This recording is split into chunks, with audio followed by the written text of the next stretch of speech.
لوگوں، جب تک اللہ ناپاک کو پاک سے الگ نہ کر دے گا، مومنوں کو اس حال میں جس میں تم ہو ہرگز نہیں رہنے دے گا، اور اللہ تم کو غیب کی باتوں سے بھی مطلع نہیں کرے گا۔ البتہ اللہ اپنے پیغمبروں میں سے جسے چاہتا ہے منتخب کر لیتا ہے۔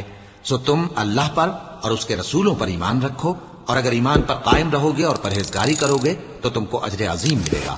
جو لوگ مال میں جو اللہ نے اپنے فضل سے ان کو عطا فرمایا ہے بخل کرتے ہیں، وہ اس بخل کو اپنے حق میں اچھا نہ سمجھیں، وہ اچھا نہیں بلکہ ان کے لیے برا ہے۔ وہ جس مال میں بخل کرتے ہیں قیامت کے دن اس کا طوق بنا کر ان کی گردنوں میں ڈالا جائے گا، اور آسمانوں اور زمین کا وارث اللہ ہی ہے، اور جو عمل تم کرتے ہو اللہ کو معلوم ہے۔ اللہ نے ان لوگوں کا قول سن لیا ہے جو کہتے ہیں کہ اللہ فقیر ہے اور ہم مالدار ہیں۔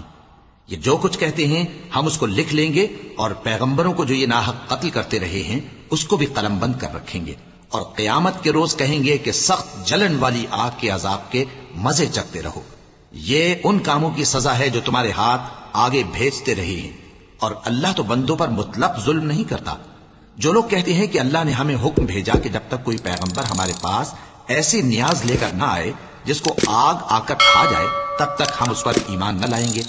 اے پیغمبر، ان سے کہہ دو کہ مجھ سے پہلے کئی پیغمبر تمہارے پاس کھلی ہوئی نشانیاں لے کر آئے، اور وہ معجزہ بھی لائے جو تم کہتے ہو، تو اگر سچے ہو تو تم نے ان کو کیوں قتل کیا؟